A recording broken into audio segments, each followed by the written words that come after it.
Bisa kamera. Oke, kameranya bisa dibuka ya. Oke. Sudah pada belajar? Adik-adik ya, pemanasan pagi ini ya, kita kuliah pertama hari ini. Oke, saya ke PowerPoint dulu.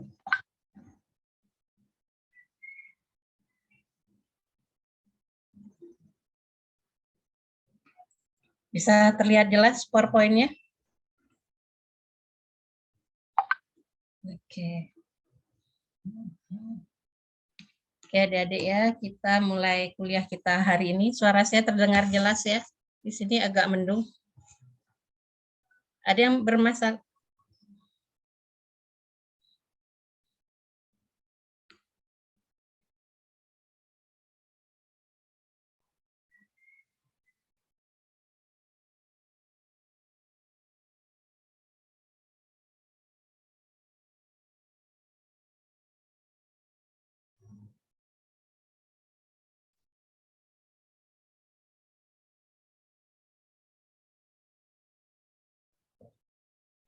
Coba Komang Antayuda, suara saya terdengar jelas nggak?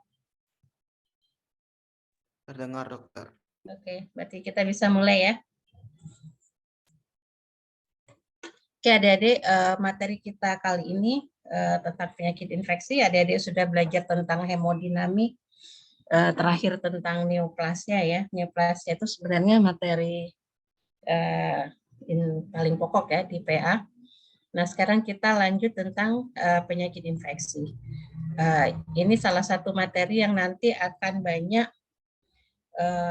adik-adik alami ya dalam dunia pekerjaan adik-adik, baik untuk dokter umum maupun dokter gigi. Jadi untuk penyakit infeksi ini, adik-adik bukan hanya mempelajari tentang penyakit infeksi pada sekitar gigi dan mulut, tapi emang saya ditugaskan untuk menyampaikan penyakit infeksi secara menyeluruh pada level basic. Dan nanti penyakit infeksi ini akan ada pengulangan-pengulangan ya yang lebih dalam, baik dalam pelajaran mikro maupun nanti per organ. Jadi nanti per bagian-bagian akan ada pembahasan yang lebih mendalam tentang penyakit infeksi. Jadi ini hanya penyakit infeksi secara garis besar atau pengantar dari penyakit infeksi. Oke. Seperti biasa, adik-adik boleh foto, boleh ini, boleh di screenshot atau apapun, terserah ya. Ini ada beberapa pertanyaan, simpan aja, nanti kita bahas. Terus kemudian, ini ada lagi, ada 10 pertanyaan. Nanti saya tambahkan lagi ya beberapa sambil kita kuliah nanti. Oke, sudah semua? Oke, kita mulai kuliah ya. Oke. Oke, adik-adik, nanti kita akan belajar tentang garis besar infeksi ya. Kita akan belajar tentang agen infeksius, terus kita akan belajar tentang apa aja yang termasuk dengan yang termasuk dalam agen infeksius, terus kemudian bagaimana penyebarannya ya sehingga bisa masuk ke dalam tubuh host lewat apa saja.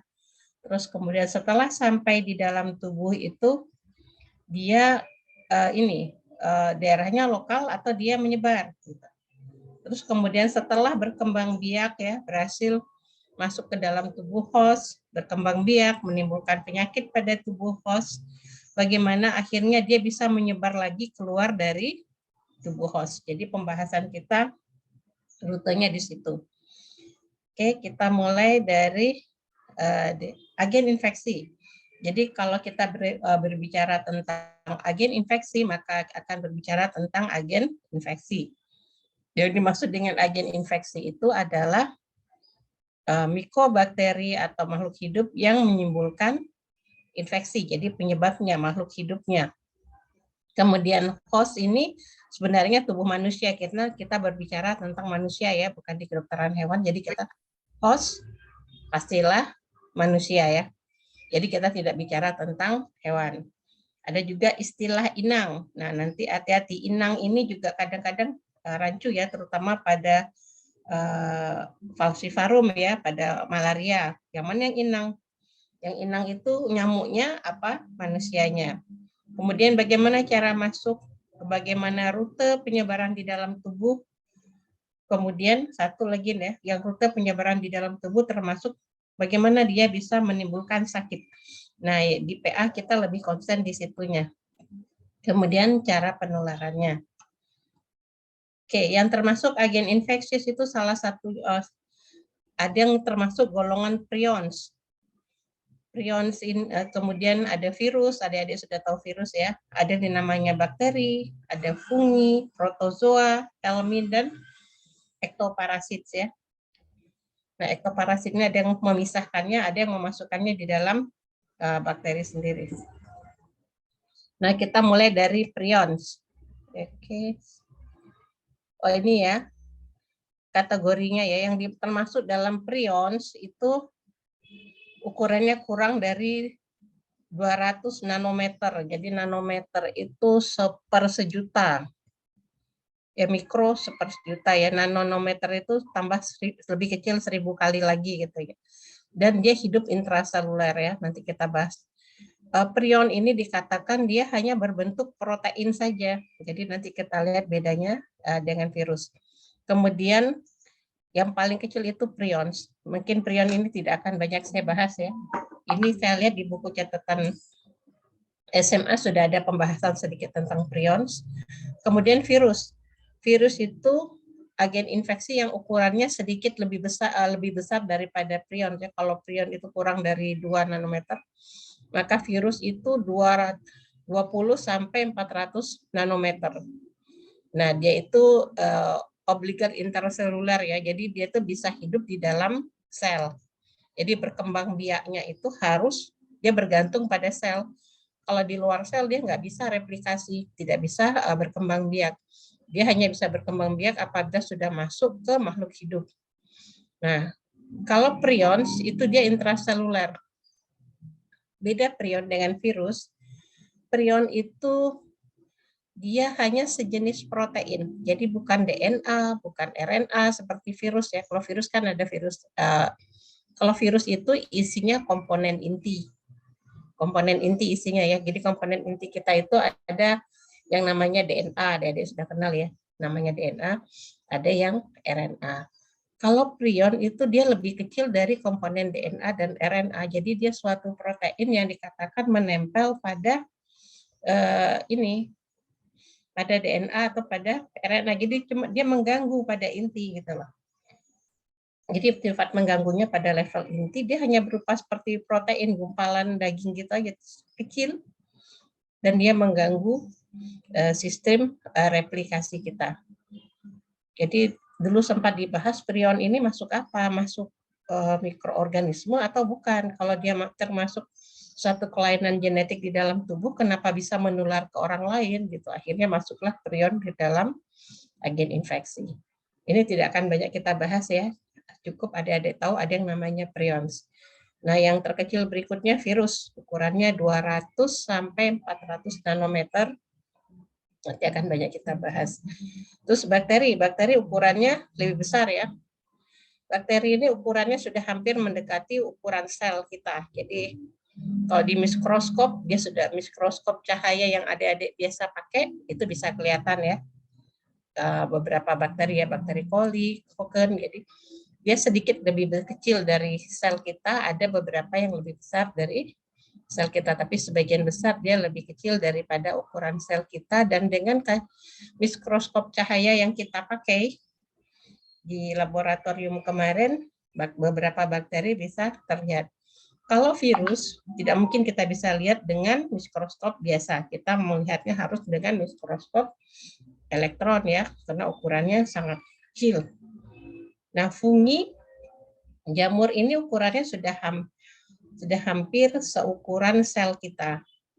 Jadi ada yang lebih besar dari sel kita. Kalau protozoa lebih besar ya, dan dia tidak hidup di dalam sel, dia di luar sel, jadi ekstraseluler. Jadi adik-adik perhatikan ada kelompok kuman patogen yang intraseluler, artinya dia hanya hidup di dalam sel. Ada yang virus ini bisa hidup di luar sel, tapi dia tidak bisa berkembang biak kalau di luar sel. Dia baru bisa berkembang biak jika berada di dalam sel kita. Jadi tidak bisa replikasi ya. Nah, kalau bakteri ada yang di dalam sel, tapi ada yang di luar sel, ada yang bisa dua-duanya ya. Jadi dia bisa berkembang di luar, tapi juga bisa berkembang di dalam sel kita. Nah, fungi, jamur itu adalah kuman patogen yang ukurannya lebih besar. Jadi kalau dengan mikroskop cahaya kita bisa lihat ya. Bahkan kalau koloninya itu banyak, maka kita bisa lihat tanpa mikroskop ya. Kalau dibiarkan agar itu kita bisa lihat bentuk-bentuk jamurnya. Terus kemudian protozoa. Protozoa bentuknya lebih besar lagi ya. Jadi contohnya Trypanosoma brucei ya. Ini waktu SMA saya lihat sudah ada. Terus kemudian helmin. Helmin ini kelompok cacing ya. Cacingnya hidup di ekstraseluler dan ada beberapa yang intraseluler ya. Trichelina spiralis dia cacing tapi hidup di intraseluler. Oke, kita sedikit tentang prion. Prion ini dia sejenis protein ya. Tidak ada gambar bentuknya karena emang susah, dia cuma hanya seperti cetakan DNA protein kecil yang akhirnya mengganggu di DNA kita, di inti kita gitu. Cuman kelainan yang ditimbulkan oleh prion ini bisa dilihat. Jadi kalau dia suka menyebabkan kerusakan pada otak ya. Nah, nanti gejalanya itu ini bisa tidak bisa tidur gitu, insomnia yang fatal ya. Benar-benar nggak bisa tidur dalam jangka waktu lama. Nah, kalau otaknya diperiksa di bawah PA, kita akan tampak gambaran spongiform. Jadi ada lubang-lubang ya, ada lubang-lubang ya. Ada lubang-lubang pada otaknya, lubang-lubang kosong. Nah, ini patogenesisnya masih belum jelas ya. Dan ini bisa diturunkan, dia penyakit menular, tapi sayangnya dia bisa menurun kepada generasi berikutnya karena gangguannya pada level merusak pada level genetik. Nah, virus. Nah, salah satu virus yang kita bahas di sini adalah human papillomavirus. Nah, human papillomavirus itu bisa mengenai mulut. Ini human papillomavirus. Nah, apabila sudah terkena sel human papillomavirus ini masuk ke dalam sel, kemudian dia bereplikasi di dalam sel, maka dia akan menimbulkan kerusakan instruksi genetik di dalam sel, sehingga seharusnya bibir kita mulus begini ya, desquamasi lepas gitu. Ternyata terjadi gangguan, terjadi hiperplasia, terjadi replikasi sel yang melebihi dari seharusnya. Nah, human papilloma ini ada yang jinak, ada yang ganas ya, tapi yang HPV di bibir ini kebetulan jenisnya jinak. Jadi akan terjadi, ini seharusnya kulit kita seperti ini. Nah, seperti ini bagian yang normal ya, ini bagian normal seharusnya begini. Nah, begitu saya iris bagian yang di sini, saya lihat di bawah mikroskop, nah yang menonjol itu isinya adalah kelompok sel-sel epitel yang hiperplasia. Jadi dia menonjol. Yang ini disebabkan karena virus karena suatu cedera dia bisa masuk ke dalam sel basal. Jadi ada cedera dulu baru virus bisa masuk ke dalam sel basal. Kemudian di dalam sel basal itu, nah ini sel basal yang di dasar ya, dekat basal membran ya, ada sebarisan sel yang bentuknya silindris itu sel basal. Virus itu bisa masuk ke dalam sel basal. Nah di dalam sel basal itu dia merusak struktur genetik di dalam sel sehingga sel itu melakukan proliferasi yang tidak sesuai. Jadi seharusnya cuma sampai segitu aja, sampai lapisan tipis saja, tapi dia membentuk satu proliferasi yang berlebihan sehingga membentuk tonjolan-tonjolan yang berlebihan. Ini human papillomavirus ya. Kalau human papillomavirus kita beberapa kuman ya, kalau kita lihat di bawah mikroskop itu bentuknya kira-kira begini ya, tapi ini juga hanya bentuk gambaran mendekati sketsa, jadi susah kita menemukan bentuk asli dari virus. Lebih susah lagi kalau prion ya, kalau kita mengharapkan dengan mikroskop. Karena yang kita temukan ada reaksi saja. Jadi ini bentuk-bentuk virus dan bukan dengan mikroskop biasa. Hanya dengan mikroskop elektron kita baru dapat gambaran-gambaran seperti ini. Jadi kalau adik-adik lihat gambaran virus yang seperti kapsid, gitu, itu adalah gambaran skematis yang kita buat. Sekarang bakteri. Bakteri ukurannya lebih besar dari virus. Kalau di mikroskop kita sudah bisa lihat ya. Bentuknya macam-macam. Ada yang kokus. Kokus itu bentuknya bulat-bulat. Kalau kokus berjejer-jejer, kita namakan streptococcus. Jadi ini kokus bulat-bulat ya. Nah, kalau kokusnya itu berjejer, kita namakan ini berjejer seperti ini, kita namakan streptococcus. Terus kemudian ada yang berbentuk batang, ada yang berbentuk koma ya, fibrokuler, ada yang berbentuk spiral. Jadi bentuknya bakteri ini macam-macam dan bisa kita lihat di bawah, sebagian besar bisa kita lihat di bawah mikroskop. Oke, saya tidak slideshow ya, nggak apa-apa ya. Nah, kemudian jamur. Jamur ini yang tersering pada gigi adalah oral candidiasis. Nah, kalau saya kerok di bagian ini yang putihnya ini saya ambil sedikit, tuh saya lihat di bawah mikroskop, maka kita akan tampak gambaran yang seperti ini. Oke. Coba ada lihat yang merah-merah ini. Yang merah-merah ini adalah hifa jamur. Jadi ini adalah hifa jamur dari Candida. Jadi kalau pada pasien HIV atau pasien yang sudah daya tahannya menurun, kanker pada stadium akhir, ini kita ambil lagi sedikit di bawah mikroskop, maka kita akan tampak gambaran seperti ini. Yang merah-merah seperti batang ini adalah hifa jamurnya. Yang bulat-bulat itu sporanya, ini spora. Yang bulat-bulatnya diaspora, ini bulat, nempel pada batang biasanya diaspora ini. Oke, sampai di sini ada yang ada ingin tanyakan?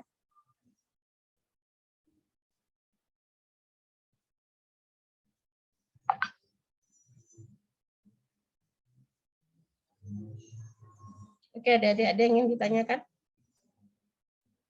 Kalau nggak ada, kita lanjut dulu lihat film ini sebentar ya. Sebentar ya, saya slide dulu.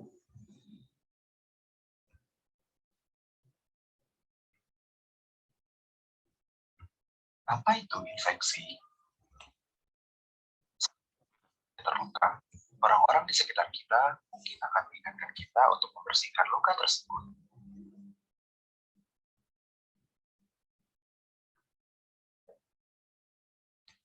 Bukan menggunakan antiseptik.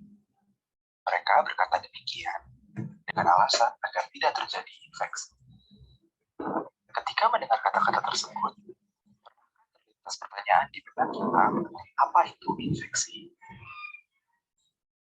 Infeksi secara sederhana merupakan masuknya kuman ke dalam tubuh sehingga menyebabkan penyakit.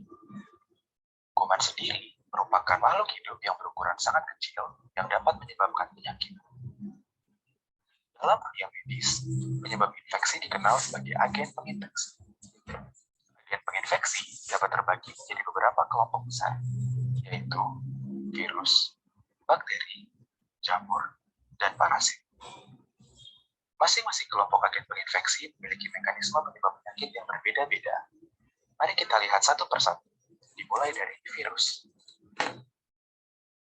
Virus merupakan agen penginfeksi yang berukuran kali kecil. Agen penginfeksi ini bukan berupa sel. Virus hanya memiliki material genetik berupa DNA atau RNA, serta beberapa struktur protein untuk membantu melakukan proses infeksinya. Semua struktur tersebut terbungkus dalam selubung protein yang disebut kapsid. Struktur dari virus secara sederhana dapat dilihat pada gambar di layar. Virus secara alami merupakan makhluk hidup yang menginfeksi dan masuk ke dalam sel. Virus akan mengambil alih sel yang diinfeksinya, kemudian memperbanyak diri di dalam sel tersebut dengan bantuan dari organel dalam sel tersebut. Proses infeksi virus antara lain adalah sebagai berikut. Proses ini diawali dengan perlekatan dari virus. Virus hanya dapat menginfeksi jenis sel tertentu yang sesuai dengan tanda pengenal pada permukaan sel tersebut. Sebagai contoh, virus SARS-CoV-2 yang mengakibatkan penyakit COVID-19 dapat masuk ke dalam sel yang memiliki tanda pengenal berupa reseptor ACE2. Sel-sel tersebut antara lain terdapat pada berbagai organ tubuh, sehingga penyakit COVID-19 memunculkan gejala pada berbagai organ tubuh. Setelah mengenali sel yang akan diinfeksi dan menempel pada permukaannya, maka terjadi proses masuknya virus ke dalam sel. Proses ini melibatkan bagian dari dinding sel yang akan semakin menjorok ke arah dalam sel, sehingga akhirnya terlepas dan membentuk vesikel. Sebagian virus yang memiliki selubung tambahan di luar kapsid dapat langsung menyatukan dinding selubung tersebut dengan dinding sel, sehingga kapsid dapat langsung masuk ke dalam sel tanpa membentuk vesikel. Setelah masuk ke dalam sel, kapsid virus harus diarahkan ke dalam tempat yang membantu perbandingan diri virus. Untuk virus yang mengandung RNA, sasarannya adalah sitoplasma. Sedangkan untuk virus yang mengandung DNA, sasarannya adalah inti sel. Setelah sampai di tempat sasaran, maka kapsid virus akan terbuka dan material genetik akan dikeluarkan. Material genetik yang sudah dikeluarkan kemudian akan memulai proses perbanyakan diri dengan bantuan dari protein-protein yang menyertai. Virus yang memiliki RNA akan dibantu oleh RNA-dependent RNA polymerase. Virus yang mengandung DNA akan dibantu oleh DNA-dependent RNA polymerase. Kemudian, kedua protein tersebut akan membantu membentuk mRNA. mRNA kemudian akan masuk ke dalam proses sintesis protein dan membentuk protein-protein baru dari virus. Sehingga protein-protein tersebut dapat disusun kembali menjadi virus baru. Virus baru akan semakin banyak terbentuk, sehingga akhirnya akan terjadi pecah pada sel yang diinfeksi. Virus-virus yang baru tersebut kemudian akan melepaskan diri dari sel, lalu menempel pada sel baru.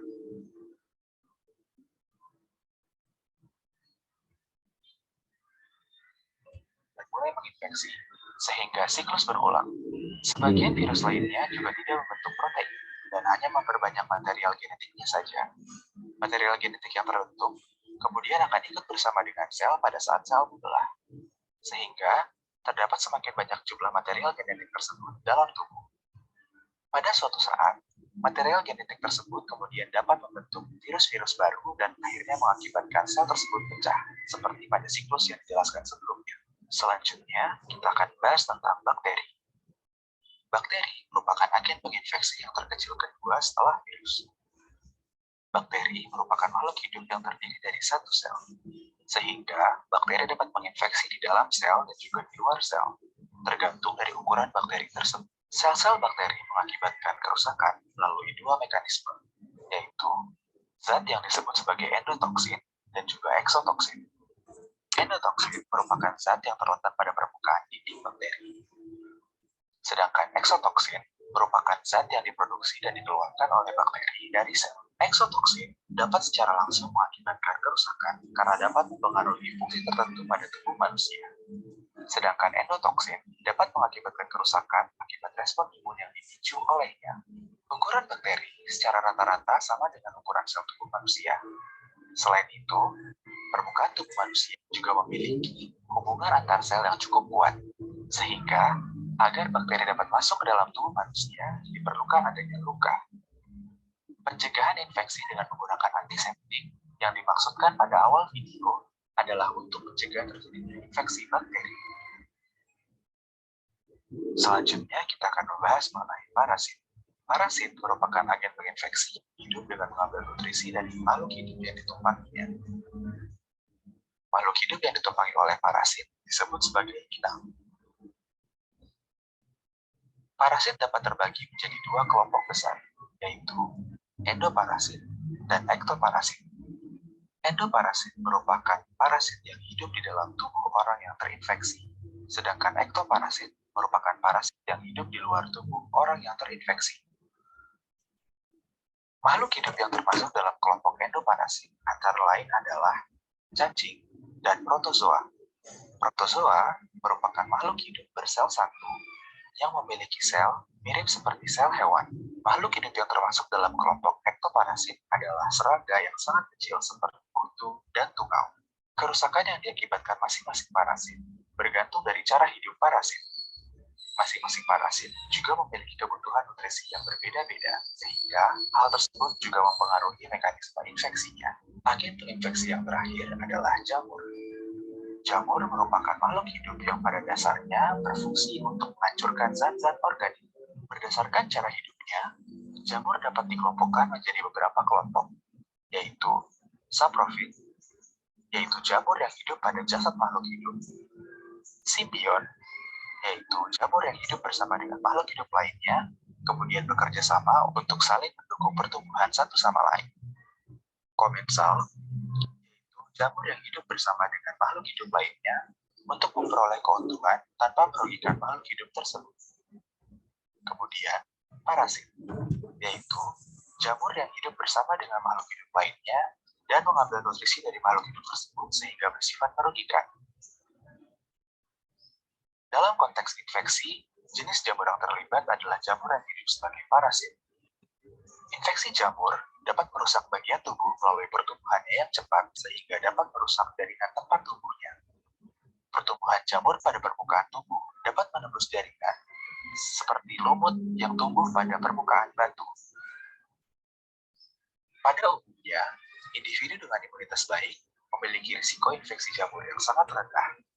Sedangkan individu dengan imunitas yang buruk akan memiliki risiko infeksi jamur yang lebih tinggi. Individu dengan imunitas buruk yang dimaksud adalah orang-orang yang menderita penyakit HIV/AIDS. Diperlukan penanganan ekstra untuk mencegah terjadinya infeksi jamur pada orang-orang tersebut. Berdasarkan penjelasan singkat tersebut, dapat disimpulkan bahwa 1. Infeksi merupakan masuknya agen penginfeksi yang menyebabkan penyakit. 2. Agen penginfeksi antara lain terdiri dari berbagai jenis makhluk hidup, yaitu virus, bakteri, parasit, dan jamur. 3. Masing-masing agen penginfeksi memiliki karakteristik dan cara merusak yang berbeda, sehingga mekanisme infeksinya juga berbeda. Hal tersebut memerlukan pendekatan untuk penanganan yang berbeda pula. Demikianlah penjelasan singkat saya mengenai apa itu infeksi.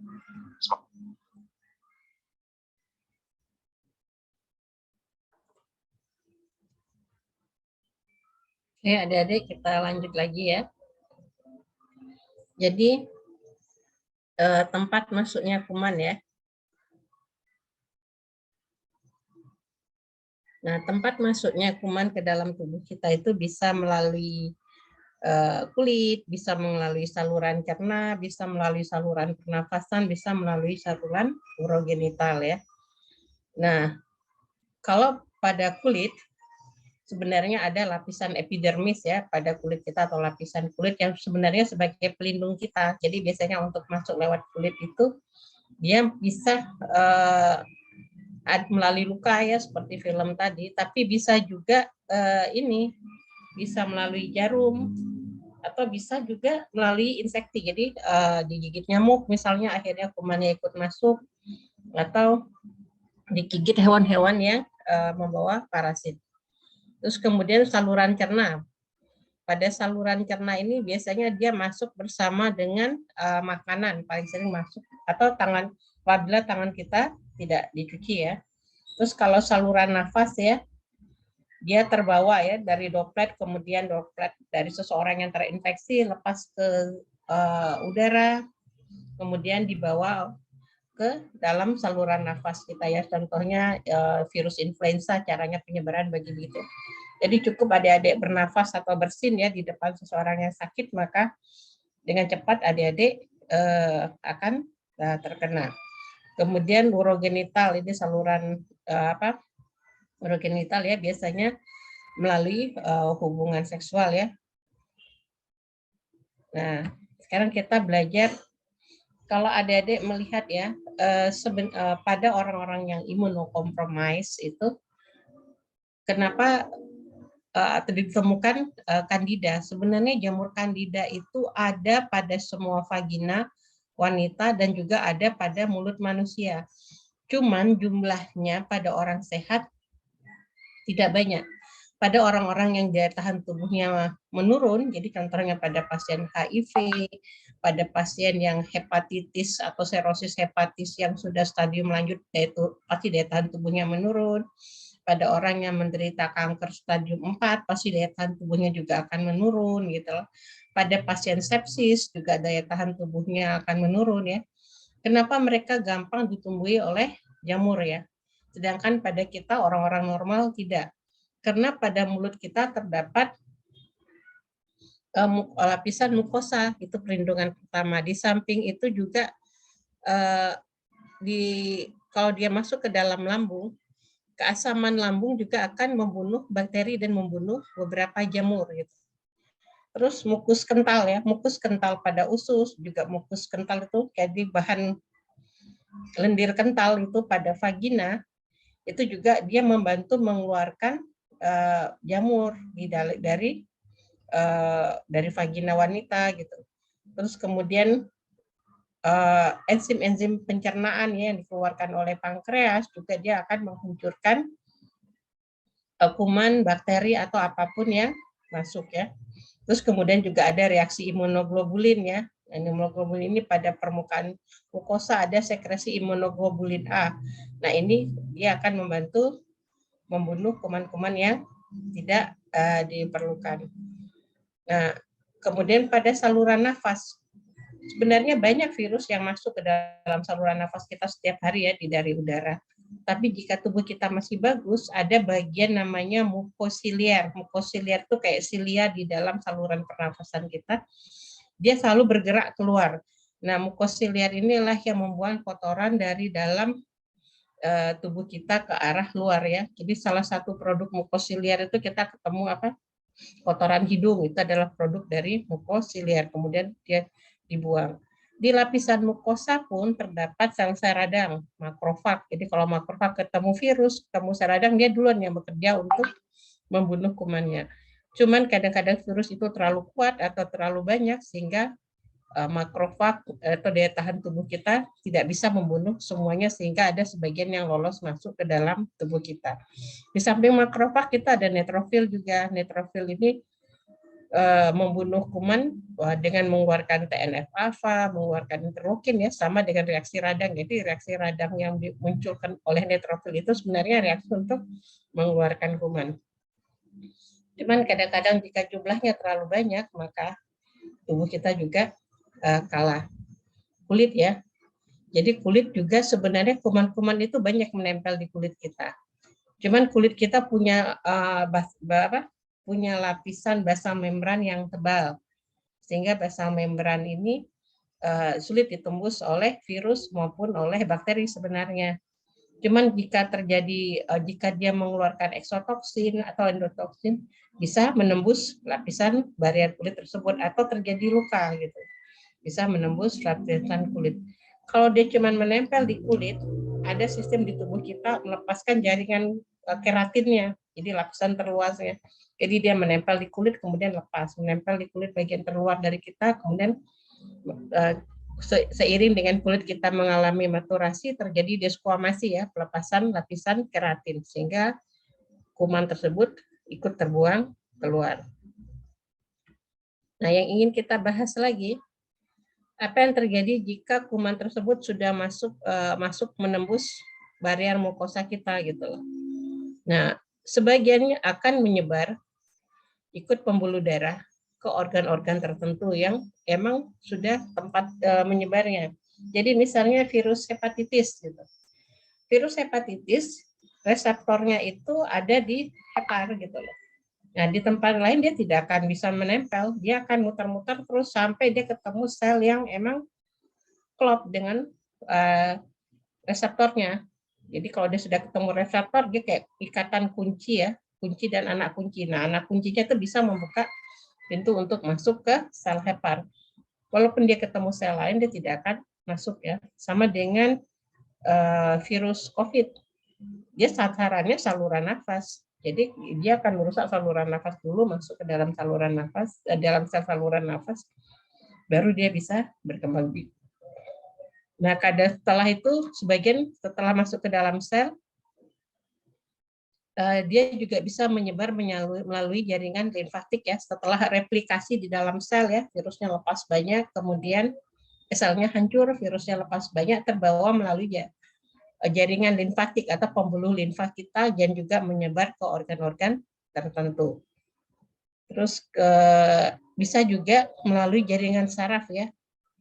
Ini contohnya pada herpes ya, varicella zoster, herpes. Sebenarnya cacar air itu, ada yang mengatakan cacar air itu predilesinya herpes ya. Tapi yang sini kita bahas herpes ya, virus herpes zoster tersebut dia mau menyebar melalui saluran saraf. Nah, sekarang kita bicara tentang mekanisme virus, bagaimana virus berkembang biak dan menyebabkan cedera. Jadi kalau di film tadi, virus itu emang masuk ke dalam sel melalui beberapa cara ya. Kadang-kadang virus ini setelah berikatan dengan dinding sel, jadi ada reseptornya berikatan dengan reseptor pada dinding sel, ini akan menyebabkan terbentuknya cekungan. Cekungan itu akhirnya semakin dalam akhirnya membentuk lingkaran yang melingkari kapsel. Maka peristiwa yang terjadi sama seperti film tadi. Tapi kadangkala ketika terjadi reseptor terjadi ikatan reseptor dengan virus ini, dinding kapsel ini menyatu dengan dinding sel tubuh kita.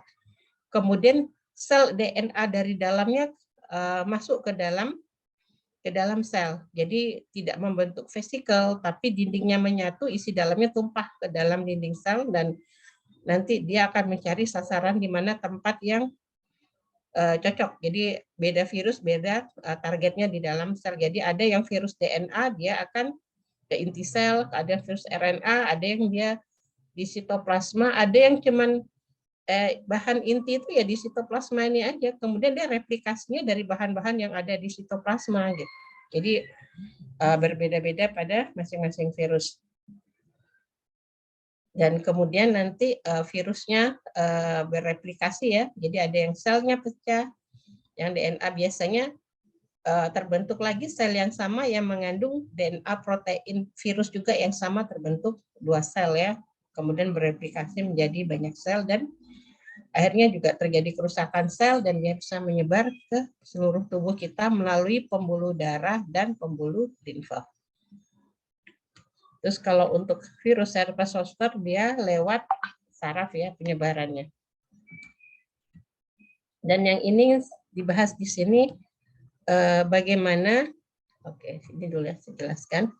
Jadi kadang-kadang virus itu dia merusak DNA pada inti sel, kemudian menyebabkan terjadi kerusakan pada instruksi replikasi sel, sehingga terjadilah replikasi sel yang tidak terkendali. Nah, yang inilah yang nanti akan berkembang menjadi lesi neoplastik atau menjadi keganasan ya. Nah, bagaimana virus virus tersebut bisa masuk ya, virus HPV ini untuk human papilloma virus ya. Pada serviks itu bisa masuk ke lapisan endoservik, ke lapisan sel mukosa serviks. Biasanya ada luka dulu ya, luka misalnya melalui hubungan seksual terjadi luka lecet, jadi ada luka dulu. Virus tersebut bisa masuk ke dalam inti sel pada basal. Ini pada lapisan paling bawah ya, ini basal membran, ini sel basal, bentuknya masih silindris pada sel basal. Masuk kemudian menyatu dengan inti sel, kemudian mengganggu programmer di inti sel, sehingga terjadilah replikasi tanpa batas. Sebelum terjadi replikasi tanpa batas, terjadi perubahan pada inti-inti dulu. Nah, kalau perubahan pada inti itu nanti intinya menjadi displasia ya, intinya menjadi membesar dibandingkan yang normal. Terus kemudian kromatin intinya kasar. Jadi mulai terbentuk inti yang atipikal ya, ringkasan disebut mulai terbentuk inti yang atipikal. Inti yang atipikal ini kemudian jika mengenai seluruh lapisan sel, jadi seluruh lapisan sel ini mengalami atipikal, atau kita kalau udah seluruh ini kita mengatakan sudah mengalami anaplastik, dia punya kemampuan untuk menembus barrier membran ini. Nah, jika barrier membran ini sudah tembus, selnya bisa masuk ke ini jaringan stroma di bawahnya ya, jaringan ikat di bawah basal membran. Jika sudah menembus, maka dia masuklah ke fase keganasan atau malignansi. Jadi kalau sudah tembus basal membran, maka itu sudah disebut sebagai suatu malignansi. Karena jika sudah tembus basal membran, ini barrier dari tubuh kita, sel-sel ganas ini akan dengan cepat menyebar ya pada stroma di bawahnya, kemudian masuk ke vaskuler, masuk ke pembuluh limfatik, dan bisa metastase kemana-mana. Jadi itu tentang human papillomavirus ya, patogenesis sampai menimbulkan keganasan. Nah, yang ini tidak akan diajarkan di mikrobiologi, juga tidak akan diajarkan pada infeksi yang lain ya. Hanya di PA ada data tentang ini. Nah, patogenesis cedera sel yang disebabkan oleh bakteri, ya kita balik ke tentang virus ya. Nah, sekarang kita masuk tentang bakteri. Bagaimana bakteri bisa menyebabkan penyakit ya. Jadi tadi sudah dikatakan bakteri itu ada yang mengeluarkan endotoksin, ada yang mengeluarkan eksotoksin ya. Nah, endotoksin ini merupakan lipopolisakarida, jadi protein tambah gula, dia nempel pada membran inti. Jadi LPS kita bilang, lipopolisakarida. Nah, lipopolisakarida inilah yang bisa merangsang terjadinya reaksi inflamasi ya, bisa menyebabkan demam, bisa menyebabkan sepsis juga gitu. Karena dia dapat menyebabkan kerusakan yang sifatnya sistemik. LPS ini kalau dia sampai ke reaksinya sampai ke hipotalamus, maka akan menginstruksikan hipotalamus untuk menaikkan suhu tubuh kita, dan itu yang kita sebut dengan demam ya. Nah, LPS ini produknya apabila sampai ke organ-organ tertentu, dia akan menyebabkan reaksi inflamasi pada organ-organ tertentu. Kalau pada ginjal akan merusak ginjal, pada hepar akan merusak ginjal, maka akan masuklah ke fase sepsis. Fase sepsis ini adalah fase infeksi diikuti dengan kegagalan organ-organ. Nah, sekarang endotoksin. Kalau eksotoksin, kalau endotoksin itu dia nempel di membrannya, kalau eksotoksin itu dikeluarkan oleh bakteri untuk menyebabkan cedera pada sel hostnya atau sel tubuh manusia, sehingga sel tubuh manusia cedera atau sampai nekrosis. Jadi contohnya Clostridium tetani, dia mengeluarkan endotoksin ya. Nah, racun ini bisa menyebabkan manusia sampai kejang. Staphylococcus aureus ini adalah bakteri pada saluran nafas yang cukup sering ya ditemukan pada infeksi saluran nafas anak-anak maupun dewasa. Dia punya kemampuan untuk mengeluarkan enzim protease ya, menghancurkan protein, menghancurkan fibrin ya, sehingga terjadi fibrinolisis. Nah, akibatnya kuman ini bisa menembus barrier basal membran dan masuk ke dalam sel-selnya. Kemudian juga bisa eksotoksin ini yang dikeluarkan bakteri itu merangsang suatu reaksi daerah lokal ya. Jadi sehingga jika enterotoksin fibrokolera itu dikeluarkan, dia mengeluarkan racun yang menyebabkan terjadinya reaksi keluar cairan dari tubuh kita, sehingga akhirnya terjadi diare ya. Jadi cairan itu tersedot ke saluran cerna sehingga muncullah diare ya. Jadi diare pada eksotoksin fibrokolera ini banjir, jadi kayak ada yang mengatakan seperti air cucian beras. Nah, ini cara mikroorganisme masuk merusak jaringan ya, dia bisa memasuki sel sehingga merusak sel, bisa melepaskan toksin atau merusak pembuluh darah. Jadi nanti yang terjadi adalah reaksi inflamasi, jadi bisa terbentuk nanah kepada daerah infeksi tersebut, terbentuk jaringan parut atau jaringan ikat, dan pada orang-orang tertentu bisa muncul reaksi hipersensitivitas atau alergi, jadi dia digigit nyamuk, kuman malarianya masuk, tapi ternyata dia alergi, jadi yang muncul itu sebelum apa-apa sudah terjadi reaksi urtikaria pada seluruh tubuh ya, karena dia hipersensitivitas jadi alergi. Kemudian ini sama ya, kerusakan yang disebabkan oleh bakteri ya, sama dengan saya jelaskan tadi, toksin, contohnya fibrokolera, dia punya kemampuan melekat atau memasuki sel, contohnya Listeria monocytogenes, jadi ini sudah jelas ya. Nah, endotoksin itu hubungannya dengan polisakarida ya, pada membran sel. Bagaimana cara mikroba menghindari reaksi imunologik? Jadi reaksi imunologik itu adalah reaksi di mana ketika mikroba masuk itu dia dihancurkan oleh sel-sel radang tubuh kita gitu.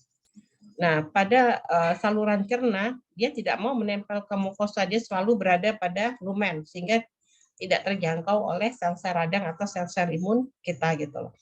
Atau dia memasuki sel dengan cepat, sementara proses untuk menimbulkan inflamasi perlu waktu ya. Jadi sebelum terjadi apa-apa dia sudah menembus dinding sel. Atau membentuk kapsul yang membungkus antigen dan menghambat fagositosin. Jadi dia membentuk kapsul pada bagian luarnya ya. Contohnya beberapa cacing ada yang seperti ini ya, dia membentuk lapisan kista tebal di luarnya sehingga tidak bisa dimakan oleh makrofag ataupun apalagi oleh neutrofil. Terus merubah permukaan antigen. Nah, ini pada beberapa kuman karena pemakaian antibiotika ya, karena pemakaian antibiotika yang terus-menerus, akhirnya kuman ini punya kemampuan untuk merubah antigennya sehingga antibiotika tersebut tidak kenal lagi dengan kuman tersebut gitu, tidak mempan lagi dengan kuman tersebut karena mikroba itu punya kemampuan untuk merubah antigen permukaan tubuhnya sehingga tidak dikenali lagi oleh tubuh maupun dan tidak bisa dibasmi oleh antibiotika kita.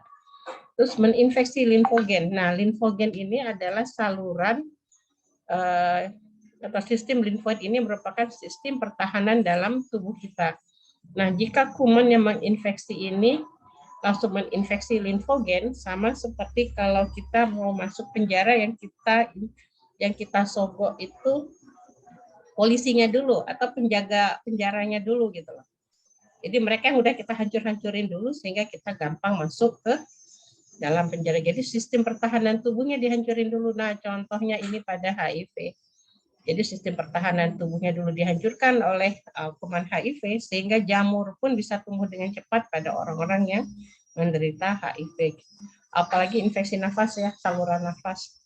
Kalau kita mungkin setiap hari terpapar oleh Staphylococcus aureus, tapi kita jarang sakit gitu. Nah, kalau pada penderita HIV, sekali saja mereka kena, maka kemungkinan jatuhnya ke dalam infeksi saluran nafas sangat cepat ya. Oke, kalau kita ringkas, agen infeksius itu ada prion, virus, bakteri, protozoa, jamur, helmin ya. Nah, yang dia masuk bisa langsung ya, masuk melalui saluran nafas, saluran cerna, urogenital, bisa juga tidak langsung menimbulkan kulit. Nah, setelah masuk itu ada reaksinya cuma lokal. Jadi infeksinya lokal pada tempat luka saja gitu. Jadi di situ aja urusannya, tidak terlalu kemana-mana. Tapi bisa juga dia akhirnya menyebar melalui pembuluh darah atau limfatik, bahkan susunan saraf ya, contohnya pada virus. Nah, apabila sudah terinfeksi, bagaimana menular ke tempat lain? Jadi bisa menular melalui kulit, melalui respirasi ya, kalau kita bernafas, bisa ketika droplet, ketika kita bersin ya, kemudian dropletnya tuh ikut hanyut terbawa oleh udara, kan nyampe ke saluran nafas orang-orang terdekat kita, bisa melalui darah, jadi lewat jarum suntik, bisa melalui urin ya, bisa melalui feses, ini bakteri-bakteri diare banyak melalui feses ya. Kemudian genital ini pada penyakit menular seksual ya. Bisa vertikal, jadi vertikal itu ibu ke anak. Jadi apabila contohnya pada prion seperti itu bisa vertikal, jadi ibunya apabila menderita infeksi, maka anaknya juga bisa terkena penyakit yang sama vertikal. Tapi yang dimaksud vertikal ini sebenarnya tidak diturunkan secara genetik seperti prion. Contohnya pada ibu-ibu yang menderita penyakit morbili, misalnya pada kehamilan ketiga, 3 bulan terakhir ya, pada kehamilan 3 bulan terakhir, maka dia bisa masuk barier plasenta sehingga anaknya juga bisa ikut terinfeksi. Mungkin itu adik-adik ya. Terima kasih. Sampai di sini. Ada yang mau tanyakan?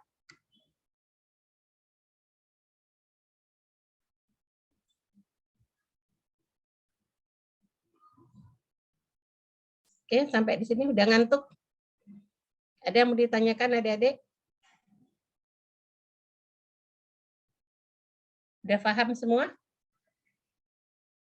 Nggak ada yang mau ditanyakan? Oke, ada yang mau nyoba jawab pertanyaan-pertanyaan yang saya ajukan tadi? Ada yang tidak jelas yang saya sampaikan tadi? Oke, semua ya, raise hand ya. Coba saya ingin lihat. Nomor 15 ada nggak? Ada, dokter. Nomor 15 Desa Putu Aris. Kok Erlang Nabila Laktaya Yukma ya? Nomor 45. Salah, nomor 45. Iya, dokter. Nomor 45 siapa? Erlang Saya, ya? dokter. Erlang. Erlang tadi ada 10 pertanyaan. Erlang mau bertanya apa mau menjawab? Menjawab pertanyaan nomor 9, dokter. Oke, nomor 9. Apa pertanyaan itu? Apa yang dimaksud dengan endoparasit dan ektoparasit? Oh iya, bagus, silakan. Menurut saya endoparasit itu parasit yang hidup pada organ dalam tubuh seperti organ hati, limfa, otak, dan yang lainnya, dokter. Oh, Sedangkan yang ektoparasit itu parasit yang hidup pada permukaan luar tubuh yang inangnya di dalam bagian-bagian kulit. Seperti contohnya itu kutu, tungau, dan lain-lainnya, dokter. Oke, bagus. Terima kasih ya. Sudah jelasin, tadi saya nggak sempat jelasin pakai. Oke, Erlang 100 ya. Oke, ada lagi yang mau? Boleh bertanya, boleh menjawab. Izin menjawab, dokter. Lihat dulu, saya lihat dulu nomor 45 tadi. Nomor 16 Armiyawati. Ya, benar. Nomor 16 siapa ya? Armiyawati, dokter, izin bertanya. Oke, Armiyawati ini ya. Ya. Penularan HIV/AIDS apakah bisa dari kontak luka saja, dokter? Terima kasih. Oke, Armia ya bertanya ya. Oke, Armia bertanya penularan HIV apakah bisa lewat kontak luka saja gitu. Ada yang mau coba jawab? Pertanyaan Armia nih bagus nih. Ada yang mau coba jawab? Oke, coba 04 ide bagus Adi Surya mau coba jawab? Surya Dharma ya. Kita lihat poinnya sudah di 90. Kalau mau naik 100 silakan jawab pertanyaan Armiawati, bisa jawab? Tidak bisa, dok. Oke, saya lempar ke yang lain. 01 nih Kade Abelia Putri. 01 ya, mau coba jawab? Jawab aja. Kalau HIV karena luka itu mungkin terjadinya sangat kecil karena paparan darah luka di tangan itu karena penularan virus itu bisa terjadi lewat darah, tetapi kalau lewat luka itu kemungkinannya kecil. Oke, kita bahas dulu ya pertanyaan bagus ini dari Anuya. Oke, kuman HIV itu emang bisa masuk lewat, justru jalur utamanya itu lewat luka, adik-adik. Tapi lukanya bukan luka, jadi luka yang dimaksud di sini bukan luka, ada luka terus salaman dengan orang HIV, bukan begitu. Jadi bukan hanya adik-adik luka di tangannya itu salaman dengan orang HIV terkena kuman HIV, bukan yang seperti itu. Tapi apabila seseorang penderita HIV memakai jarum suntik, berarti kan sudah masuk tuh jarum menimbulkan luka pada penderita HIV ya. Kemudian jarum suntik yang sama disuntikkan kepada orang yang normal. Terbentuk luka kan, menembus basal membran kulit seseorang yang normal. Nah, bersamaan dengan itu kumannya masuk lewat terbawa melalui pembuluh darah atau pembuluh limfatik, kemudian berkembang biak dalam tubuh orang yang sehat tadi. Itu jadi lewat luka sebenarnya. Atau seorang laki-laki penderita HIV melakukan hubungan seksual. Ini adik-adik sudah besar ya. Melalui hubungan seksual itu terjadi luka gesek ya, luka lecet. Nah, kumannya ikut masuk ke dalam tubuh si wanita kemudian menyebar. Gitu. Nah, kalau lewat berciuman kan jarang orang ciuman sampai luka ya, kecuali menggigit-gigit. Tapi itu masih mungkin gitu, walaupun sangat kecil, hampir dikit nih melewat jalur ciuman, kecuali sampai terbentuk luka-luka yang ganas sekali. Nah, kalau bersalaman tidak ada ya. Jadi luka yang dimaksud tadi adalah luka lewat hubungan seksual, luka lewat jarum suntik,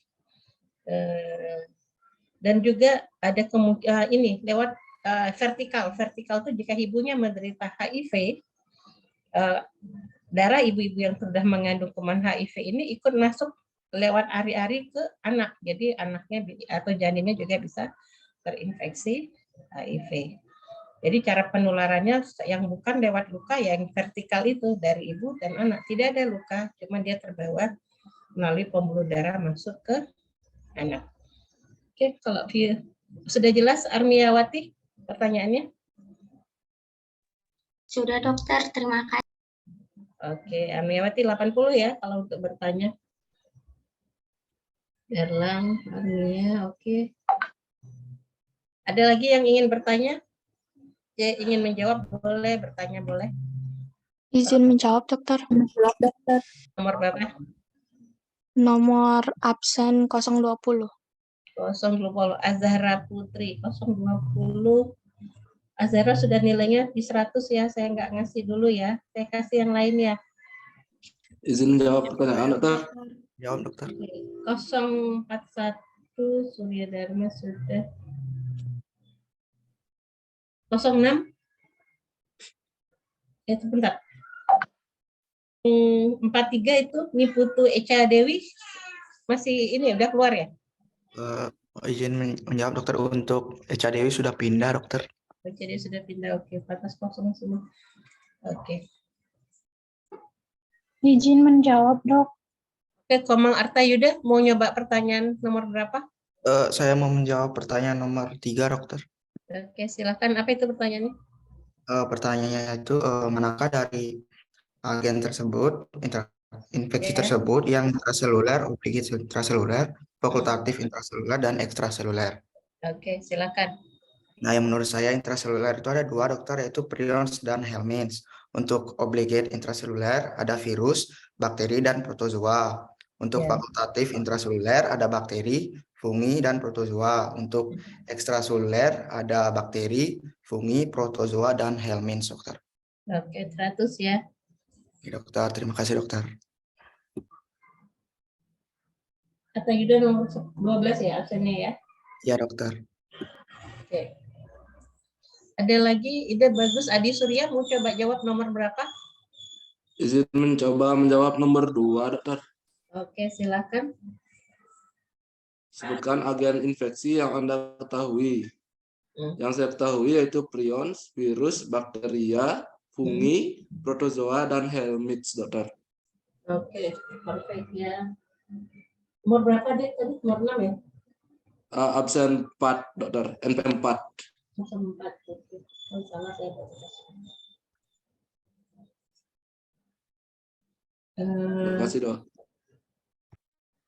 Sudah bagus Surya Dharma ya. Oh iya benar sudah. Naik ke 100 ya.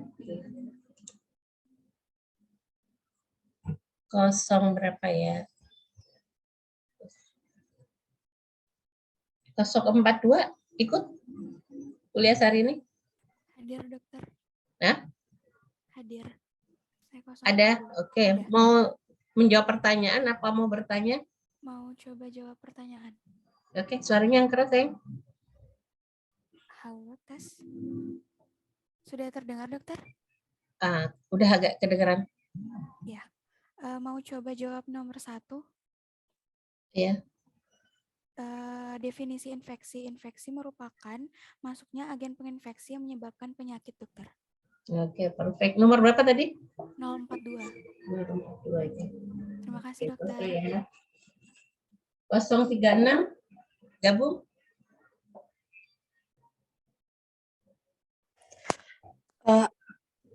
Selamat pagi, ada dokter? Ada, oke. Mau jawab apa mau bertanya?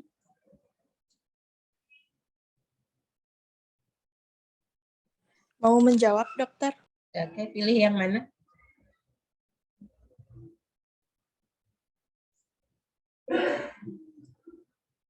Mau menjawab nomor 6, dokter? Nomor 6, oke, silakan.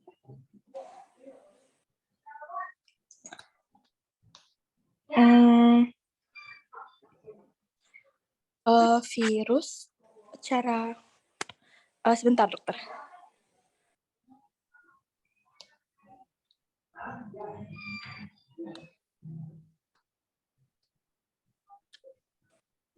Boleh ganti soal, nggak harus yang sama.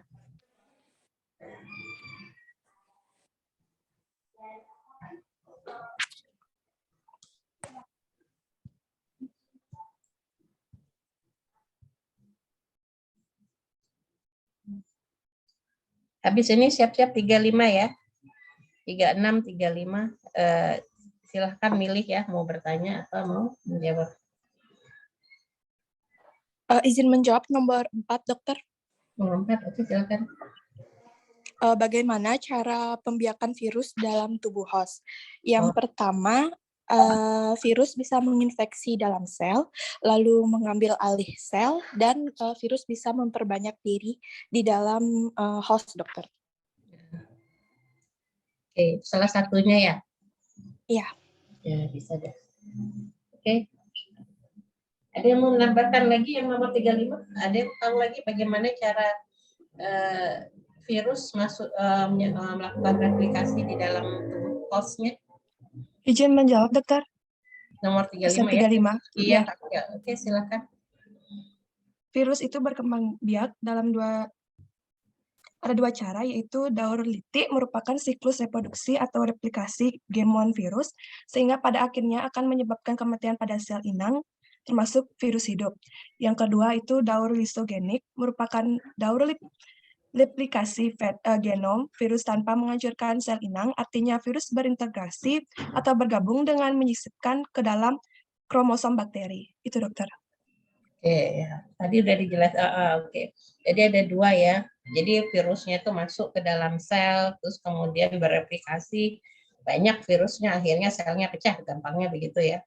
Terus nyebar virusnya itu masuk lagi ke sel-sel sebelahnya. Terus kemudian bereplikasi di dalam sel-sel di sebelahnya, banyak, pecah lagi, terus nyebar lagi. Itu yang pertama.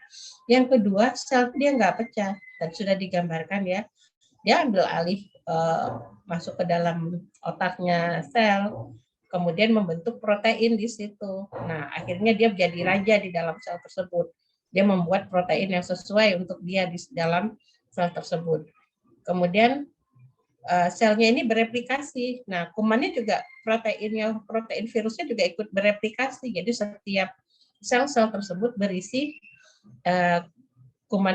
berisi virus-virus yang sudah protein dari virus-virus yang sudah bereplikasi. Jadi selnya nggak pecah utuh.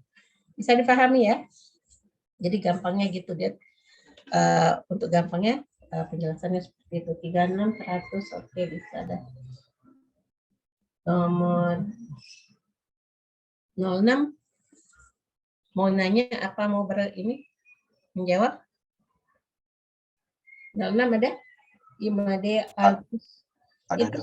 Saasnya A emang 2 itu ya? Ya ada. Suaas gitu ya? A-nya emang 2? Iya ada. Oh, tak pikir salah ketik. Oke. Mau bertanya atau mau menjawab? Menjawab pertanyaan yang nomor 1 boleh, Dok? Boleh. Ya, definisi infeksi. Tadi nomor 1 sudah ya? Jadi nomor lain coba. Ini nilainya soalnya adik sudah di 80 apa di 90 gitu. Kalau upgrade mesti cari nilai yang lebih bagus. Jawaban yang lebih bagus. Gimana? Ada atau nanti saya kasih waktu setelah ini? Oper ke yang lain dulu ya? Ya. Oke. Nanti saya pending Agus ya, Agus Sastaka ya. Ini saya pending sebentar. Nomor 12 sudah, nomor 21 Putu Bagus Santana. Nomor 21 ada? Hadir, dokter. Hadir. Mau bertanya apa mau menjawab? Menjawab, dokter. Nomor berapa? Nomor 8, dokter. Oke, silakan.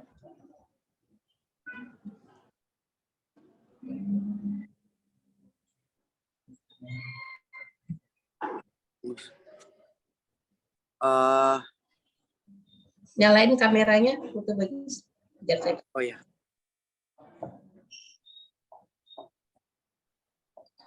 Ada 2, dokter. Yang pertama, endotoksin itu zat pada permukaan dinding bakteri, dan eksotoksin itu zat yang diproduksi oleh bakteri. Oke, ya cukup. Terima kasih dokter. Endotoksin sama eksotoksinnya. Oke, ada yang ingin bertanya tentang eksotoksin, endotoksin itu sebenarnya banyak ya. Nah, nanti akan dibahas ulang nanti per organ. Jadi di sini cuman garis besarnya ya. Jadi yang mana yang eksotoksin kerjanya bagaimana gitu. Jadi nanti itu akan dibahas dulu. Toksin. Oke, waktu kita tinggal 9.07 kita lihat. Itu aja sudah keluar. 029. Ada gabung sama kita? Ada dokter? Oke, Daniel mau jawab apa mau gimana? Mau nanya? Mau bertanya dokter? Ya. Izin bertanya. Jika kita terkena COVID-19, kenapa kita mengalami bercak putih ya dokter? Apa? Kurang jelas suaranya. Jika kita mengalami penyakit COVID-19, kenapa kita mengalami bercak putih? Bercak putih di mulut? Di liga. Hah? Di liga dokter. Di wika? Di liga. Di lidah? Iya. Oh, oke. Ada yang bisa jawab, Nah? Tadi sudah ada penjelasannya. Ada yang mau nyoba jawab?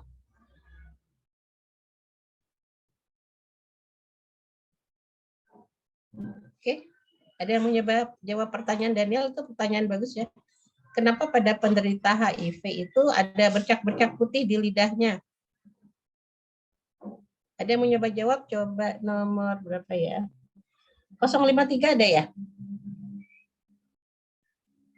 Ada dokter.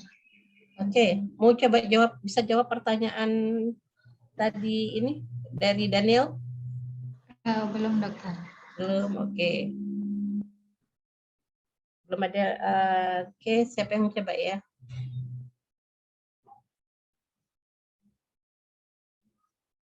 Nomor 54, Ingrid, Cantika, mau coba jawab pertanyaan Daniel, bisa? Ingin mencoba menjawab, dokter. Oke, silakan. Menurut saya itu yang menyebabkan bercak putih pada penderita HIV itu dikarenakan adanya leukoplakia yang disebabkan oleh virus Epstein-Barr. Tipe ini banyak terjadi pada orang yang mengidap penyakit HIV, dokter. Oke, oh kalau bercak putih pada lidah apa pada ini bibir? Tadi Daniel. Jadi emang ada dua ya, ada leukoplakia, benar itu juga itu Epstein-Barr pada penderita HIV juga. Ada yang bercak putih seperti jamur. Nah, itu juga pada pasien HIV. Tapi benar tadi Ingrid ya. Bisa juga seperti itu. Ingrid 054 ya Ingrid ya? Iya, betul dokter. 054 Ingrid, oke. Ada lagi yang bisa jawab? Bercak putih karena jamur pada HIV, kok bisa ada? Candidiasis pada HIV? Jadi bukan yang leukoplakia, yang jamur. Jadi bercaknya juga putih. Izin menjawab, dokter. Oke, 041 ya, Gusti Ayu Agung Dwi ya. Iya, dokter. Silakan. Jamur itu mungkin disebabkan oleh jamur Miss Oral Candidas, dokter, karena ada bat merah dan hifa jamur dari Candida, dokter. Oke, kalau bercak putih itu emang disebabkan oleh jamur Candida. Jadi pada pasien HIV itu yang turun itu daya tahan tubuhnya.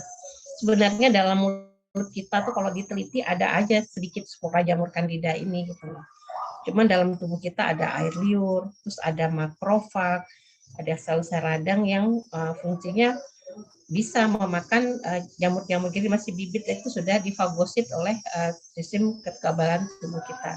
Nah, pada pasien HIV sistem kekebalan tubuhnya sudah tidak berfungsi bagus. Jadi daya sel makrofag yang berada pada mukosa tidak bekerja dengan bagus untuk memfagosit bibit-bibit jamur yang ada gitu. Nah, kemudian juga ada pengaruh keasaman mulut, kemudian juga bakteri berkembang biak. Ini yang menyebabkan akhirnya jamur tersebut gampang tumbuh pada pasien-pasien yang menderita HIV. Jadi dasarnya adalah rendahnya daya tahan tubuh seseorang ya. Jadi limfosit itu sebenarnya juga fungsinya mengaktifkan makrofag. Jadi yang rusak pada orang HIV ini sel limfositnya sebenarnya. Cuman limfosit yang CD4-nya itu, limfosit ini juga punya kemampuan untuk mengaktifkan makrofag. Nah, karena limfositnya tidak bekerja baik, sel makrofagnya yang fungsi utamanya untuk memakan apapun yang masuk ke dalam mukosa tidak berfungsi baik gitu. Nah, makrofag ini juga salah satu fungsinya mengaktifkan neutrofil. Nah, kalau makrofag ini mengeluarkan TNF alfa, dia bisa mengeluarkan interleukin ya untuk mengaktifkan neutrofil untuk membunuh semua kuman-kuman. Tapi karena makrofag juga tidak bagus produksinya, maka neutrofilnya juga tidak bagus gitu. Sehingga tidak semua sel-sel radang secara keseluruhan tidak bisa berfungsi untuk melindungi mukosa mulut. Akhirnya muncullah berkembang biaklah dengan gampang jamur-jamur tersebut ya. Oke, mungkin sampai di sini sudah semua. Ada pertanyaan yang masih belum dijawab tadi ya, nomor 1 tadi sudah, nomor 2, 3 saya lupa. Ada lagi yang ingin menjawab pertanyaan yang belum dijawab? Izin menjawab nomor 10, dokter. Oke, nomor 55 Isma Megi, silakan. Saya izin menjawab nomor 10, dokter, yang pertanyaannya tentang pertahanan tubuh terhadap infeksi. Jadi pertahanan tubuh terhadap infeksi itu ada 4, yaitu traktus respiratorius, yang kedua traktus intestinal, yang ketiga traktus urogenital, dan yang 4 ada kulit, dokter. Terima kasih, dokter. Oke, nah sekarang bentuknya ada yang bisa jawab nggak? Itu kan maksudnya pertahanan tubuh kita pada traktus respiratorius itu ada silia di situ. Jadi sebenarnya yang dimaksud itu.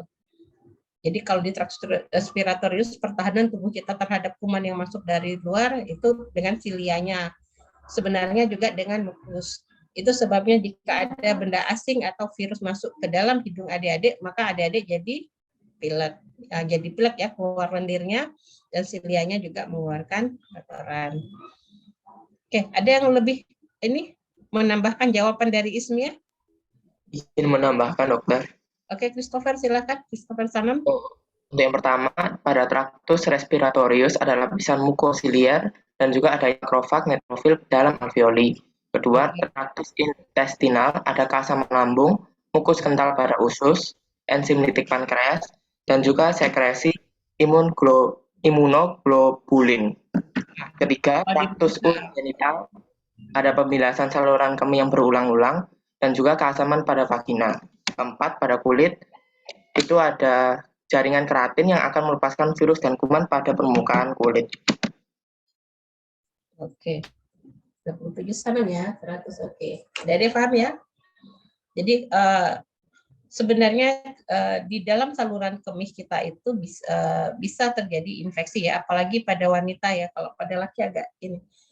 Pada wanita gampang sekali terjadi infeksi saluran kemih karena jarak antara anus ke vagina itu dekat. Nah, cuman kita tidak selalu mengalami infeksi saluran kemih. Ini penyebabnya adalah karena dari ginjal, urin itu akan tertampung dalam vesika urinaria ya, kandung kemih kita. Nah, setiap adik kencing itu maka terbuang keluar, terbersihkan saluran kemih kita, ganti lagi, berisi lagi, urin lagi, kemudian kita buang, berisi urin lagi, kita buang gitu. Nah, sehingga kita terhindar dari infeksi saluran kemih. Nah, itu satu dulu ya. Nah, yang menariknya gini, kenapa pada orang infeksi saluran kemih terjadi kencing berulang-ulang gitu. Jadi pingin pipis terus. Nah, itu juga respon tubuh kita. Respon tubuh kita apabila kalau normalnya kandung kemih penuh dulu, baru kita pipis ya, gitu loh. Baru kita ke belakang gitu. Nah, pada orang infeksi saluran kemih, rasanya pingin kencing terus-terusan, jadi belum penuh sudah pingin dikeluarkan lagi karena kuman menyebabkan iritasi di dalam saluran kemih ya, bukan iritasi, merangsang respon dalam saluran kemih untuk mengeluarkan urinnya, sehingga kencing berkali-kali itu kita banyak minum terus keluar lagi, banyak minum keluar lagi, bisa berfungsi untuk membersihkan infeksi pada saluran kemih. Jadi itu adalah respon normal tubuh kita. Bisa difahami? Oke. Sudah hampir jam berapa ini? 9, 17. Ada lagi yang pertanyaan belum dijawab ya? Ada yang mau coba? Izin menjawab, Dok. Oke, nomor 06, Imade Agus Sakta tadi ya. Oh, tadi sudah ya? Belum, Dok. Belum ya? Oke, tadi silakan. Ya, yang nomor 8, Dok. Oke, silakan. Apa yang dimaksud dengan eksotoksi dan endotoksi? Kalau eksotoksi itu adalah racun diekskresikan oleh mikroorganisme seperti bakteri, jamur, ganggang, dan protozoa. Kalau endotoksin adalah toksin pada bakteri gram negatif berupa lipopolisakarida atau LPS pada membran luar dari dinding sel yang pada keadaan tertentu bersifat toksik pada inang tertentu. Terima kasih, Dok. Oke, perfect. Nomor 406 ya. 06 selesai ya. Oke. Ini KD 01. Ada yang mau dijawab? 01 di KD Adelia Putri. Ada yang ingin bertanya apa? Tapi sebaiknya menjawab karena poinnya udah di 80. Adelia ada? Ada, Dokter. Adelia ya. Ingin menjawab nomor berapa?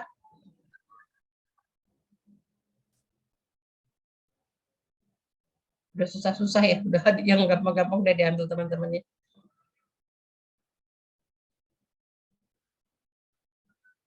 Oke, boleh menjawab pertanyaan yang sudah diberikan. Coba menjawab nomor berapa? Nomor 7, Dokter. Oke, silakan.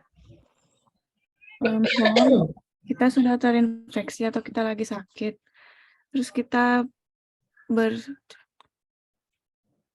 misalnya bersin di sekitaran orang banyak gitu, Dokter. Oh, iya. Lewat udara. Lewat udara ya. Iya, Dokter. Ada lagi yang ini selain lewat udara, penularannya lewat apa?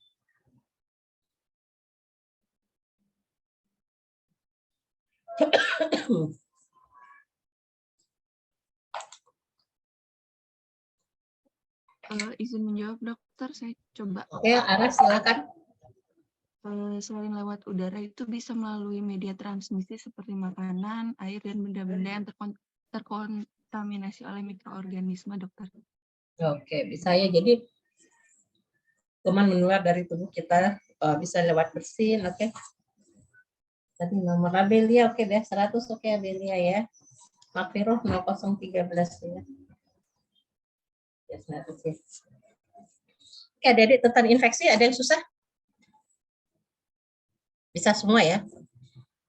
Kalau nanti soal ujiannya juga nggak jauh-jauh dari situ ya. Kalau adik-adik paham, itu saja kayaknya sudah bisa jawab semua pertanyaan tadi sudah cukup nyampe nilai 100.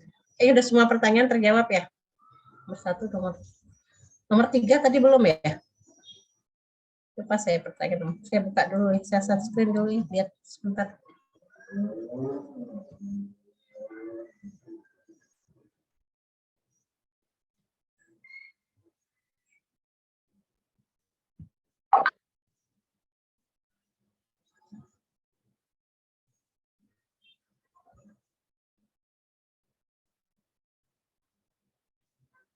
Oh ya, yang agen, jelaskan cara masuk agen infeksi ke dalam tubuh host deh. Nomor 6, tapi sama sih. Nomor 7.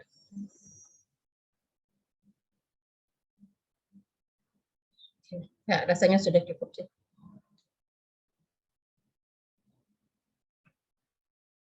Oke, adik-adik, saya pikir cukup ya kuliah hari ini ya. Materinya tidak terlalu sulit. Rasanya adik-adik juga waktu SMA sebagian sudah dipelajari ya, jadi sudah banyak yang mengerti. Jika nggak ada pertanyaan lagi, oke saya akhiri dulu ya. Nggak ada pertanyaan lagi kan? Ada yang mau jawab lagi? Nggak ya? Rasanya menjawab, Dokter. Oke, nomor 38. Oke, mau jawab nomor berapa? Izin menjawab pertanyaan nomor 5, Dokter. Oke, silakan. Jelaskan cara masuknya agen infeksi ke dalam tubuh host. Cara masuknya agen infeksi ke dalam tubuh host itu mungkin bisa dibagi menjadi 4, yaitu yang pertama bisa melalui kulit, di mana contohnya itu ketika kita digigit nyamuk, kuman atau bakteri yang dikeluarkan oleh nyamuk tersebut dapat masuk melalui daerah sekitar yang digigit. Yang kedua yaitu melalui saluran cerna. Contohnya itu ketika kita makan menggunakan tangan yang kotor, maka kuman atau bakteri yang terdapat pada tangan kita itu akan masuk bersamaan dengan makanan yang kita makan. Yaitu melalui saluran pernafasan, di mana dapat ditularkan melalui droplet atau dari seseorang yang terkena infeksi. Dan yang terakhir yaitu melalui saluran urogenital, di mana dapat ditularkan melalui hubungan seksual. Oke, perfect ya. Ada ya. Oke, Oke, ada lagi yang mau nyoba? Masih ada waktu sedikit. Saya izin mencoba dokter, menambahkan nomor 8. Oke, silakan 03 ya. Iya, dokter. 03 Made Aditya teh. Made Adia. Iya, dokter. Bukan Aditya. Adia, dokter. Oke. Biasanya si Aditya. Oke, silakan Adia. Exotoksin itu dikeluarkan untuk menyebabkan cedera pada tubuh hostnya. Contohnya itu seperti Staphylococcus aureus, yang mana bakteri pada saluran nafas yang paling sering ditemukan pada saluran pernafasan, yang memiliki kemampuan untuk mengeluarkan enzim protase untuk menghancurkan protein dan fibrin. Akibatnya dapat masuk menembus barian basal, membran, dan masuk ke dalam sel-selnya.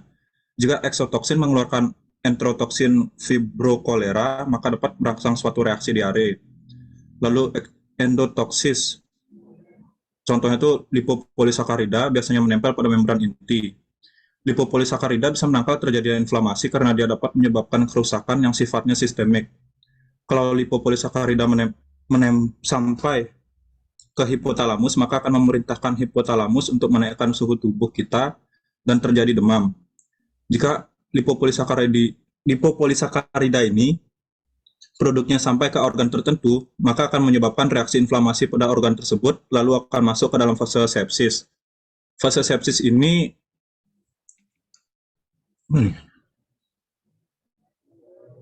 akan menyebabkan fase infeksi yang diikuti dengan kegagalan organ-organ.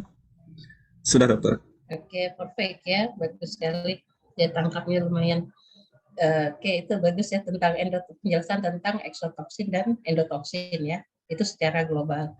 Nanti adik-adik per organ, misalnya di gigi, ya itu akan lebih sering lagi. Jadi ada yang sering jadi masalah apabila seseorang sudah habis cabut gigi gitu.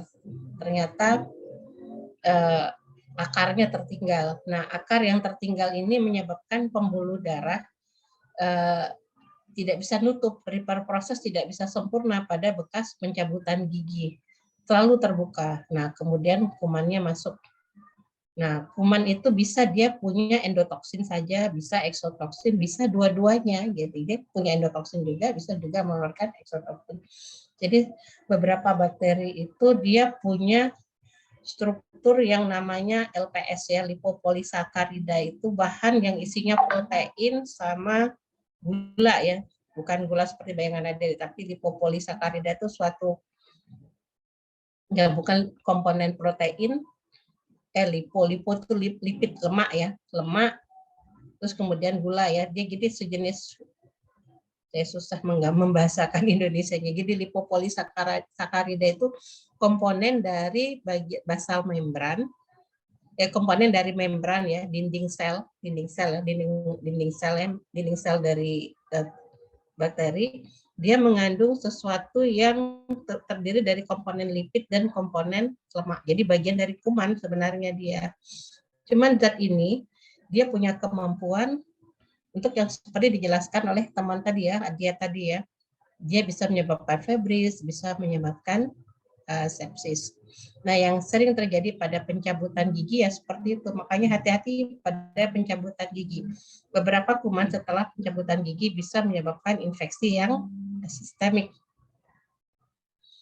Jadi itu yang harus kita hati-hati. Jadi kalau mencabut gigi, akarnya usahakan sampai kecabut semua, jangan sampai ada sisa. Karena sisa akar ini akan membuat port entry atau merupakan tempat masuk kuman ke dalam pembuluh darah kita dan akhirnya juga bisa masuk ke pembuluh limfatik. Dan apabila kuman ini dia mempunyai polisakarida pada membrannya, maka akan timbul demam. Nah, jika diremehkan, cuma demam biasa gitu, maka bisa berakibat fatal ke arah sepsis. Nah, sepsis itu suatu infeksi yang sudah menyebar ke organ-organ sehingga menyebabkan kegagalan organ. Apabila seseorang infeksi diikuti dengan kegagalan ginjal yang ditandai dengan dia tidak bisa kencing atau proteinnya loss, protein keluar banyak ya, karena tidak terjadi penyerapan protein yang albumin yang bagus pada ginjal, maka akan terjadi bengkak-bengkak, dan ini sepsis ini penyebab kematian tertinggi pada infeksi. Jadi kalau seorang terkena infeksi, biar dari gigi, biar dari saluran nafas, jadi COVID itu banyak meninggalnya pada fase sepsis ya, biar saluran nafas, biar saluran apapun, jika dapat menimbulkan sepsis, maka 80% pasiennya akan mengalami kematian. Jadi hanya sedikit yang bisa bertahan hidup jika sudah infeksinya sudah sampai sepsis. Oleh karena itu infeksi yang jika ada yang pasien sudah demam aja ya, sehabis dicabut giginya, adik-adik periksa bekas cabutan giginya. Jadi cari, ada enggak akar yang tertinggal di situ, atau ada enggak sesuatu yang sehingga kebuka terus gitu loh. Sehingga harus dilakukan pembersihan ulang pada bekas tempat pencabutan gigi tersebut agar repair prosesnya bisa berlangsung dengan baik. Mungkin itu dulu ya, itu yang perlu diingat. Terima kasih adik-adik ya atas perhatiannya, dan saya pikir nanti belajar sedikit aja adik-adik sudah bisa dapat nilai di atas 80. Oke, saya izin briefing ya. Kalau ada yang salah itu saya minta maaf. Terima kasih adik-adik. Terima kasih dokter. Dokter. Terima kasih dokter. Terima kasih dokter.